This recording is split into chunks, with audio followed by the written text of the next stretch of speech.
Hello friends, आज हम पढ़ने वाले हैं आचार्य रामचंद्र शुक्ल के द्वारा लिखा गया जो उनका स्वयं का है हिंदी साहित्य का इतिहास। आचार्य रामचंद्र शुक्ल ने स्वयं के लेखन हिंदी साहित्य के इतिहास से पूर्व में जिन रचनाकारों ने जो भी ग्रंथ लिखे हैं उन्हें इन्होंने कवि वृत्त संग्रह नाम दिया है। शिव सिंह सरोज के साहित्य को इन्होंने कवि वृत्त संग्रह कहा है। Modern vernacular literature of northern Hindustan को इन्होंने बड़ा कवि वृत्त संग्रह कहा है। देखिए, मॉडर्न है तो बड़ा शब्द जोड़ लीजिए वहाँ। मिश्र बंधु विनोद को इन्होंने प्रकांड कवि वृत्त संग्रह नाम दिया। इसको कैसे याद करेंगे, फटाफट देखेंगे। रामचंद्र शुक्ल जी ने कहा है कवि वृत्त संग्रह। मेरे से पहले जिन्होंने इतिहास लिखा है उसको हम कहेंगे कवि वृत्त संग्रह।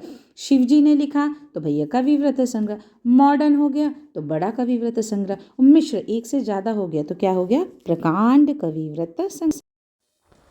आचार्य रामचंद्र शुक्ल जी ने हिंदी साहित्य के इतिहास का नामकरण दो आधारों पर किया है। पहला आधार इन्होंने कहा है काल विभाग के भीतर प्राप्त होने वाले विशेष ढंग की रचनाओं की प्रचुरता और उनके स्वरूप के अनुसार होना चाहिए। दूसरा इन्होंने कहा है ग्रंथों की प्रसिद्धि के आधार पर, क्योंकि प्रसिद्धि भी किसी काल की लोक प्रवृत्ति की प्रतिध्वनि है।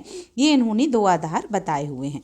फिर आचार्य रामचंद्र शुक्ल जी के हिंदी साहित्य के इतिहास के अंदर इन्होंने कुछ सेंटेंस दिए हैं जो इनके कथन हैं वो हैं किसी काल विस्तार को लेकर यूं ही हम पूर्व और उत्तर नाम देकर दो हिस्से कर डालना ऐतिहासिक विभाव नहीं कहलाया जा सकता है।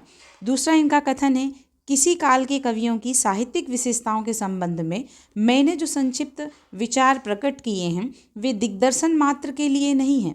इतिहास की पुस्तक में किसी कवि की पूरी क्या अधूरी आलोचना भी नहीं की जा सकती है। तीसरा कथन था इनका आधुनिक काल में गद्य का आविर्भाव सबसे प्रधान साहित्यिक घटना है। शुक्ल जी का काल विभाजन एवं नामकरण। शुक्ल जी ने आदिकाल को वीरगाथा काल नाम दिया है जिसका इन्होंने समय 1050 से 1375 बताया है। दूसरा काल विभाजन इन्होंने पूर्व मध्यकाल को इन्होंने भक्तिकाल नाम दिया है। इसका टाइम पीरियड है 1375 से 1700। तीसरा उत्तर मध्यकाल को इन्होंने रीतिकाल नाम दिया है, 1700 से 1900 इसका समय। चौथा इन्होंने काल बताया आधुनिक काल और इसे नाम दिया है गद्यकाल।